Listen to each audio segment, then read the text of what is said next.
இந்த அலசலுக்கு உங்களை நேரடியாக வரவேற்கிறேன்.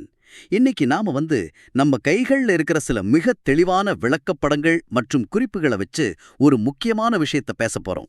ம் அதாவது அணுக்களோட அமைப்பு, அப்புறம் எலக்ட்ரான்கள், அதோட ஓட்டம் மற்றும் மின்காந்தவியல் சம்பந்தமான ஆதாரங்கள். சரியா? ஆமா, அதேதான். இந்த விரிவான உரையாடலோட நோக்கம் என்னன்னா, நம்ம கண்ணுக்கு தெரியாத அந்த மிகச்சிறிய அணுக்களோட உலகத்துக்குள்ள போய் அது எப்படி மின்சாரமா மாறுது, அப்புறம் நம்ம அன்றாட தொழில்நுட்பமா எப்படி உருவெடுக்குதுன்னு நேராகிய உங்களுக்கு புரிய வைக்கிறது தான். கண்டிப்பா. ரொம்ப சுவாரஸ்யமான ஒரு தேடலா இது இருக்க போகுது. சரி, இத நாம விரிவாக பிரித்து ஆராய்வோம். முதலாவதா நம்ம ஆதாரங்கள் இருக்கிற அந்த முதல் விளக்கப்படத்தை பாத்தீங்கன்னா, சொல்லுங்க, அந்த அணு அமைப்பு எப்படி இருக்கு? அணுவோட மையத்துல சிவப்பு நிற புரோட்டான்களும் நீல நிற நியூட்ரான்களும் அப்படியே ஒரு கூட்டமா இருக்கு. அதுதான் அந்த அணுக்கரு. ஆமா. அப்புறம் அத சுத்தி பச்சை நிற எலக்ட்ரான்கள் ரொம்ப தெளிவான வட்டப்பாதைகள்ல சுழன்றுகிட்டு இருக்கு. இத பாக்குறதுக்கு ஒரு சூரிய குடும்பம் மாதிரியே இருக்குதுன்னு உங்களுக்கு தோணும். உண்மையாவே அப்படிதான் இருக்கு. கிரகங்கள் சூரியனை சுத்துற மாதிரி ரொம்ப தெளிவா இருக்கு. ஆனா நிஜத்துல சொல்லப்போனா இது புரிதலுக்காக உருவாக்கப்பட்டு ரொம்பவும் எளிமையாக்கப்பட்ட ஒரு வரைபடம் மட்டுமே. ஓ, அப்போ நிஜத்துல அணுக்கள் இப்படி இருக்காதா? கிடையாது.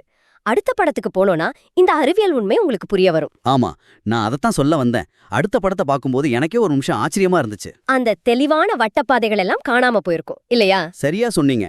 அந்த வட்டப்பாதைகள் மறைஞ்சிட்டு மையக்கருவை சுத்தி மங்கலான ஒரு மாதிரி பச்சை மற்றும் மஞ்சள் நிறத்துல எலக்ட்ரான் மேகங்களா காட்சி மாறுது. இங்க கவனிக்க வேண்டிய சுவாரஸ்யமான விஷயம் என்னவென்றால், நிஜத்துல எலக்ட்ரான்கள் ஒரு குறிப்பிட்ட நிலையான பாதையில ஒரு ரயில் மாதிரி போறது கிடையாது. ரயில் மாதிரி போறது கிடையாதா? அப்போ அது எப்படிதான் இயங்குது? அவை ஒரு மேகம் மாதிரி மையக்கருவை சுத்தி எங்கும் வியாபித்திருக்கும். அதாவது ஒரு குறிப்பிட்ட இடத்துல எலக்ட்ரான் இருக்கலாம் அப்படிங்கிற ஒரு நிகழ்தகவா ஒரு வாய்ப்பா மட்டுமே இருக்கு. அப்போ துல்லியமா இந்த இடத்துல தான் எலக்ட்ரான் இருக்குன்னு நம்மள சொல்ல முடியாது. அதேதான். அதுதான் குவாண்டம் உலகத்தோட இயல்பு. எலக்ட்ரான் எங்க வேணாலும் இருக்கலாம். இது ரொம்ப பிரம்மாண்டமா இருக்கு. சரி, அடுத்த படத்துல என்ன நடக்குதுன்னா, ஒரு யூ வடிவ காந்தம் அந்த அணுவை நெருங்கி வருது. வடக்கு மற்றும் தெற்கு துருவங்கள் இருக்கிற அந்த காந்தம். ஆமா, அந்த காந்தத்துல இருந்து வர்ற சிவப்பு நிற அலைகள் நேரடியா அந்த அணுவை தாக்குது. அப்படி தாக்கும்போது அந்த அணுவோட கட்டமைப்பில ஒரு பெரிய மாற்றம் நடக்கும். உண்மைதான். இதோட விளைவா வெளிப்பாதையில இருக்கிற ஒரு பச்சை எலக்ட்ரான் அந்த அணுவுல இருந்து விடுபட்டு தனியா வந்துருது. இத கட்டற்ற எலக்ட்ரான் அப்படின்னு நம்ம ஆதாரங்கள்ல சொல்றாங்க. இங்கதான் விஷயம் மிகவும் சுவாரஸ்யமாகிறது. ஆமா, ஒரு காந்த விசை எப்படி அந்த அணுவோட பிணைப்பை உடைச்சு ஒரு எலக்ட்ரானை விடுவிக்குது அப்படிங்கிறது நேயர்களுக்கு ரொம்ப சுவாரஸ்யமான ஒரு தகவலா இருக்கும். கண்டிப்பா. அணு கருவுக்கும் எலக்ட்ரானுக்கும் இடையில இருக்கிற அந்த பலமான ஈர்ப்பு விசைய ஒரு சாதாரண காந்தம் உடைக்குதுன்னா அது எவ்வளோ பெரிய சக்தி வாய்ந்த செயல்னு நீங்க நினைச்சு பாருங்க. இது இயற்பியலோட ஒரு மாயாஜாலம்னே சொல்லலாம். சரி, அடுத்து மின்னோட்டம் எப்படி உருவாகுது அப்படிங்கறத பத்தி பாப்போம். அதுக்கான ஒரு அருமையான வரைபடம் நம்ம குறிப்புகள்ல இருக்கு. ஆமா, ஒரு செம்பு அல்லது ஆரஞ்சு நிற குழாய்க்கு உள்ள ஊதா நிறத்துல E- அப்படின்னு குறிப்பிட்டப்பட்ட நிறைய கட்டற்ற எலக்ட்ரான்கள் இருக்கு. அந்த எலக்ட்ரான்கள் சும்மா இருக்காது, எல்லாமே ஒரே திசையில அம்புக்குறிகளோட அணிவகுத்து செல்ற மாதிரி காட்டியிருப்பாங்க. கரெக்ட். அப்படியே ஒரு ராணுவ அணிவகுப்பு மாதிரி அதுங்க ஒன்னா சேர்ந்து ஒரே திசையில ஓடுது. நாம அன்றாடம் பயன்படுத்துற மின்னோட்டம் அப்படிங்கிறது வேறொன்றும் இல்லை, இந்த கட்டற்ற எலக்ட்ரான்கள் எல்லாமே கூட்டா சேர்ந்து ஒரே திசையில நகர்வதுதான். ஓஹோ, அப்போ இந்த எலக்ட்ரான்கள் ஒரு திசையில ஓடுறதுதான் நாம சொல்ற கரண்ட். ஆமா, முழுக்க முழுக்க அது மட்டும்தான். எலக்ட்ரான்களோட தொடர்ச்சியான ஓட்டம் தான் மின்னோட்டம். இது ரொம்ப எளிமையா புரியுது. ஆனா இந்த எலக்ட்ரான்கள் எல்லா பொருட்கள்லயும் இப்படி ஈஸியா ஓடுமா? அது ஒரு முக்கியமான கேள்வி. எல்லா பொருட்கள்லயும் இந்த எலக்ட்ரான்களால இப்படி சுதந்திரமா ஓட முடியாது. அத விளக்கறதுக்கு தான் காப்பான்கள் மற்றும் கடத்திகள் பத்தின ஒரு ஒப்பீடு அடுத்த படத்துல ரொம்ப தெளிவா இருக்கு. அதுல 3 வகையான பொருட்களை ஒப்பிட்டு காட்டியிருப்பாங்க. ஆமா, நடுவுல இருக்கிற குழாயில, அதாவது கடத்தியில அம்புக்குறிகளோட மின்னோட்டம் பாயுது. ஆனா மேல இருக்கிற மரக்கட்டை மற்றும் கீழே இருக்கிற இன்னொரு பொருள்ல மின்னோட்டம் பாயல. அதை எப்படி குறிச்சு காட்டியிருக்காங்க? அங்க ஒரு பெரிய சிவப்பு நிற எக்ஸ் குறி போட்டு இதுல மின்னோட்டம் பாயாதுன்னு ரொம்ப அழுத்தமா உணர்த்திருக்காங்க. நம்ம ஆதாரங்கள்ல சில குறிப்பிட்ட காப்பான்கள் பத்தி சொல்லியிருக்காங்க. அது என்னென்னு கவனிச்சிங்களா? ஆமா, ரப்பரால் ஆன ஒரு டயர், அப்புறம் பிளாஸ்டிக்கான ஒரு பீச் பால் மற்றும் வெட்டப்பட்ட ஒரு மரக்கட்டை, இதெல்லாம் தான் அந்த காப்பான்கள். இப்போ நேயர்கள் யோசிக்கலாம், இது உங்களுக்கு ஏன் முக்கியம் அப்படின்னு. அது எனக்கு தோணுச்சு.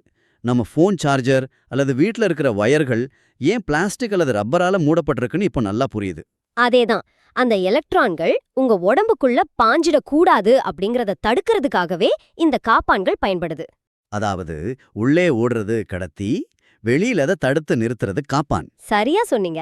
2 வெவ்வேறான அணு அமைப்புகளை நம்ம எப்படி பயன்படுத்துறோம்னு இது காட்டுது. ரொம்ப அருமையான நடைமுறை பயன்பாடு இது. இதோட தொடர்ச்சியா ஆதாரங்கள்ல ஒரு உண்மையான புகைப்படம் கொடுத்திருக்காங்க. ஆமா, அது ஒரு லேப்ல எடுத்த படம் மாதிரி இருக்கும். கரெக்ட். அந்த படத்துல மேஜை மேல ஒரு செப்பு கம்பிச்சுருள் இருக்கு, அப்புறம் சிவப்பு மற்றும் கருப்பு நிற கிளிப்புகள் இருக்கு. அது மட்டும் இல்லாம ஒரு நபர் தன் கைகளால ஒரு சிறிய மின் சுற்ற, அதாவது ஒரு சர்க்கியூட்டை உருவாக்குற மாதிரி காட்டியிருக்காங்க. இந்த இடத்துல நாம எல்லாமே எப்படி ஒன்றோடொன்று தொடர்புடையவை அப்படிங்கறத இணைச்சு பார்க்கணும். ஆமா, தொடக்கத்துல இருந்து பாருங்க. ஒரு மங்கலான எலக்ட்ரான் மேகத்துல ஆரம்பிச்சு காந்தத்தின் மூலமா எலக்ட்ரானை பிரிச்சு அதை ஒரு செப்பு வயர்க்குள்ள ஓடவிட்டு இறுதியா நம்ம கைகள்ல இருக்கிற ஒரு பொருளை இயங்க வைக்கிற வரைக்கும் எல்லாமே எவ்ளோ நேர்த்தியா நடக்குது. நீங்க இப்போ இத புரிஞ்சுக்குவீங்கன்னு நம்புறேன். அணு அளவுல நடக்கிற ஒரு கண்ணுக்கு தெரியாத விஷயம் எப்படி நம்ம கைக்குள்ள ஒரு மிகப்பெரிய தொழில்நுட்பமா வருதுன்னு. இது ஒரு நீண்ட சிக்கலான ஆனா அறிவியலோட மிக மகத்தான பயணம். அணுவோட மையத்துல தொடங்கி காந்த விசையால எலக்ட்ரான்கள் பிரிக்கப்பட்டு அவை மின்னோட்டமா மாறி கடத்திகள் மற்றும் காப்பான்கள் வழியா எப்படி நம்ம வீட்டின் வயர்களை வந்து அடையுது அப்படிங்கிற முழு பயணத்தையும் நாம இன்னைக்கு அலசிட்டோம். ஆமா, இதோட தொடக்கம் முதல் முடிவு வரைக்கும் எல்லாமே வியப்புதான். எனவே இதோட முழு அர்த்தம் என்ன? நாம அன்றாடம் பயன்படுத்துற மின்சாரம் அப்படிங்கிறது எவ்வளோ பெரிய அறிவியல் அற்புதம்னு நினைக்கும்போது ரொம்ப சிலிர்ப்பா இருக்கு. பெரிய படத்தோடு இதை இணைத்து பார்த்தால் நேர்களாகிய உங்களுக்கு ஒரு மிகப்பெரிய சிந்தனைக்கான திறப்பு கிடைக்கும். அது என்ன சிந்தனை? ஆதாரங்கள்ல நாம பார்த்தபடி அணுக்கள் அப்படிங்கிறது திடமான பந்துகள் கிடையாது. அவை பெரும்பாலும் எலக்ட்ரான் மேகங்களால் சூழப்பட்ட வெறும் வெற்றிடங்கள் தான். ஆமா, நாம அது ஆரம்பத்திலே பேசணும். எலக்ட்ரான் எங்க இருக்கும்னு உறுதியா சொல்ல முடியாதுன்னு. அப்படி பார்த்தால் நாம தொடுற மரம், ரப்பர், பிளாஸ்டிக் போன்ற இன்சுலேட்டர்கள் உட்பட நாமும் நம்மை சுற்றியுள்ள இந்த உலகமும் எந்த அளவுக்கு திடமானது? ஒரு நிமிஷம், இது ரொம்ப ஆழமான கேள்வியா இருக்கே. ஆமா, அடிப்படையில எல்லாமே வெற்றிடம்தான். முற்றிலும் வெற்றிடமும் மின்னோட்டம் பெற்ற மேகங்களும் சேர்ந்த ஒரு மாயையத்தான் நாம தொட்டு உணர்கிறோமா? இந்த தத்துவார்த்தமான அறிவியல் கேள்விய நான் உங்களோட சிந்தனைக்கே விட்டுடுறேன். இது உண்மையிலே நம்ம மூளைய கசக்கி பிழிற ஒரு கேள்விதான். நம்ம திடப்பொருள்னு நினைக்கிற எல்லாமே வெறும் வெற்றிடமோ ஒரு நிகழ்த்தகவு மேகமுந்தானா அப்படிங்கிற சிந்தனை ஒரு மிகப்பெரிய அறிவியல் புரிதலை நமக்கு கொடுக்குது. கண்டிப்பா, அணுக்களோட உலகத்துல இன்னும் பல ஆச்சரியங்கள் ஒழிஞ்சிருக்கு. இந்த ஆழமான மற்றும் சுவாரஸ்யமான தேடல்ல எங்களோடு இணைந்து பயணித்ததற்கு நேயர்களாகிய உங்களுக்கு மிகப்பெரிய நன்றி. தொடர்ந்து இதுபோல கேள்விகளை கேளுங்கள், அறிவை தேடுங்கள். இந்த விரிவான உரையாடலை நாம இனிதே நிறைவு செய்வோம். மீண்டும் சந்திப்போம்.